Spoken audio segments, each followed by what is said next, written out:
What is up, guys? It is Banwell, and today I'm bringing you guys the UI guide that so many people have asked for. I'm going to be going over my UI, how I set up my UI the way it is, what add-ons I use, and I'm also going to throw in some macros that I find really helpful for Windwalker. To start, I've set my UI up as a basic UI with nothing changed to it, and I'm going to go over how we set it up the way I do. So the first thing you want to do is move frame, unlock frame, drag them wherever you want them. I bring mine right about here, and then I put my buffs on top. Move frame, buffs on top. That way they're in the middle of my screen more. Same thing with this frame. Move frame, unlock frame, drag it down so it's about even. I want them centered. And then that's how I move my own frame and my targeting frame. After that, for your party frames, you click on the raid profiles, information, use raid style party frames, display class colors here, and then move the size all the way up.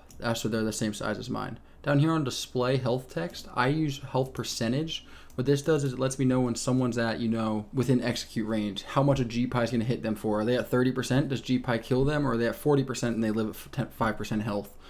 So it's just really helpful to have the percentages more than just the numbers themselves in my mind. And that's all it is for my basic UI. In the arena games, you notice there's another UI different from the Blizzard UI. That's called S-Arena. It's an add-on, which I'll go over in a second. All my add-ons are pretty simple, and most of them are default when downloaded. So interface, add-ons, these are all the add-ons I use. Arena Team Tracker is what shows my teammates' cooldowns and my own cooldowns to the left of our party frames.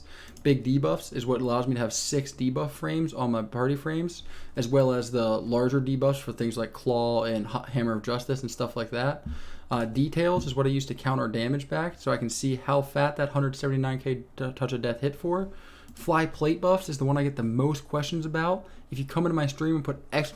fly plate buffs, there's going to be a link to download the newer version of fly plate buffs so it doesn't cause a Lua error. And I'll also put that down in the description as well. Omni Bar is what I put down here. That's how I can see when an enemy has Stormbolt, Kidney Shot, Fear, anything like that. Super helpful. To add a spell into Omni Bar, just come here, click the class it is, and add the spell. If it's not there, custom spell, put the spell ID from Wowhead in this blind, and it'll add it to it. For me, I've used Warbreaker for Warriors because it's really important to know when they have that big cooldown up. Raider IO, I rarely use. It's to check if people have the XP for keys. I almost always have it turned off. Apparently I don't right now. S-Arena is the equivalent to Gladius. I just like it more because its DR tracker is perfectly accurate rather than that half-second delay that Gladius has. And Trophy GCD is what allows you guys to see what abilities I'm pressing in the arena while we go. That's pretty much all I use besides the standard UI. And now I'm going to go over briefly what macros I use that have really helped me out on Windwalker. These are my basic general macros. It's just a focus arena 1, 2, 3, not in that order, as you can see. This is my focus root macro, and this is my party 1 sprint and my party 1 reverse harm. You can see all the people I queue 3s with, like Forlock and F-bombs, the Death Knight and Warlock that I queue at the most. And I use that so I can just heal them at any moment, and it also does damage if I'm at 100% health. I also have the focus sprint, or the party 1 sprint, so when I'm queuing 2s, I need my Disc Priest to get there to get the fear off the end cap, or to get around the pillar from the Death Knight. I don't have to change my targeting to give him that speed boost. Into my specific macros, I have Arena 1, 2, 3 in cap, super helpful, so I never have to change targeting. I can always land my in caps to interrupt a heal, interrupt a Chaos Bolt, or even stop a fear. It's very, very important that you can get those as quickly as possible so you don't have to interrupt the flow of your gameplay to stop something else. I have Kick 1, 2, 3 as well as Focus Kick, very important in my mind. I think it helps a lot. I have the Focus Root again. I have it on both because I have a Horde Monk as well. My Taunt macro, which you'll see Cancel Aura, Blessing of Protection in. This way, if I'm fighting a Frost Mage and I get bopped, I can Cancel Aura, Blessing of Protection. It removes the bop before the Mage can spell steal it off of me, and they can't get that immunity.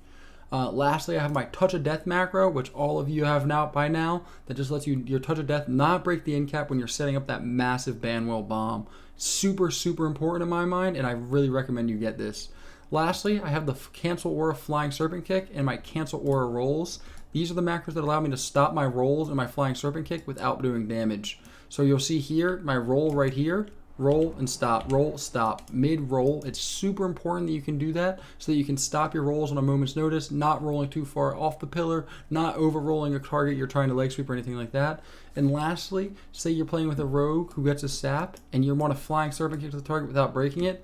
Flying Serpent Kick, Cancelaura Flying Serpent Kick, and it doesn't stop down, not breaking any CC. Super, super important macros for Windwalker Monk. I'll put them all down below so you guys can have the opportunity to copy and paste them. Any other questions, anything else you guys want to see, please let me know. Drop the comments down below, and I'll see you guys next time. Have a great night.